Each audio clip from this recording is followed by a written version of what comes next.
South Africa's Constitutional Court has handed down a ruling that's shaking the table. For the first time, men may now legally take their wives' surnames. Some are celebrating this as a win for equality, while others, especially traditional leaders, are furious and calling it disrespectful, un-African, and even a recipe for chaos. So, what's really at stake here, right? Is it equality? Is it culture? Or maybe even a deeper conversation about traditions evolve?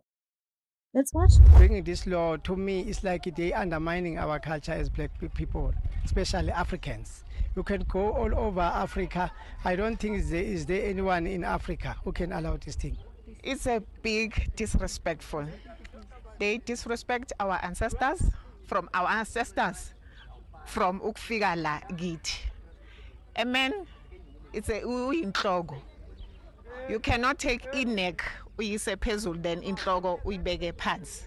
To me, it seems like men will be now nothing. And this thing, okay, say maybe I fall in love with the African woman.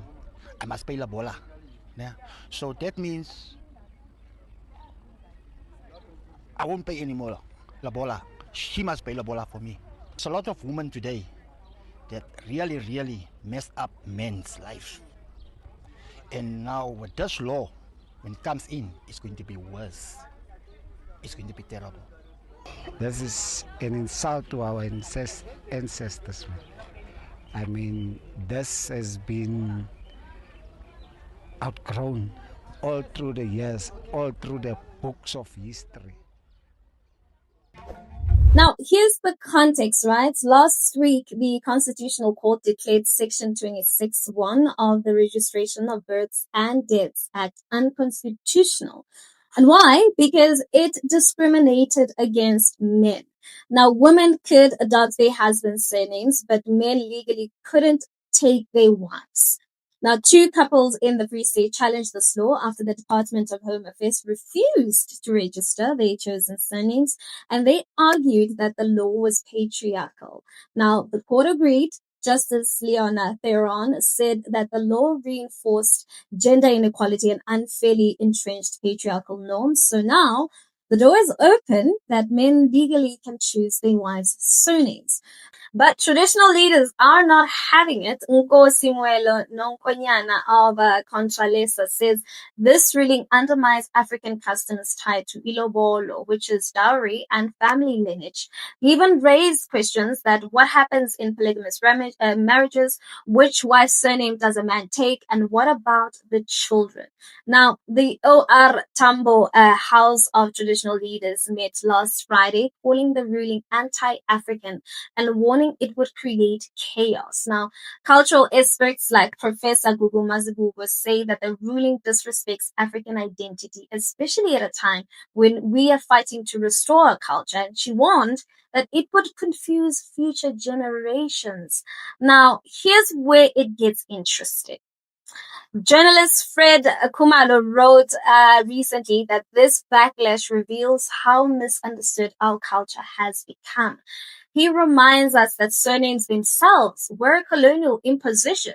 I mean, before Europeans arrived, African identity was rooted in clans and oral histories and praise names and not fixed surnames.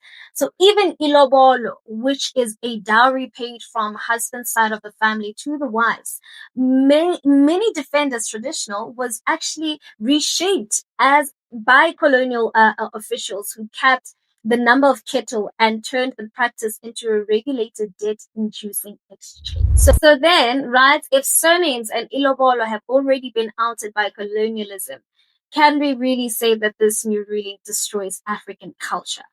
Or does it simply challenge us to rethink what culture even means? And I do understand where traditional healers are coming from, right? Our surnames connect us to our ancestors, our families, our bloodlines. I mean, in African spirituality, a name is not just a label, but it carries identity and dignity, right? But I also know that culture is not static.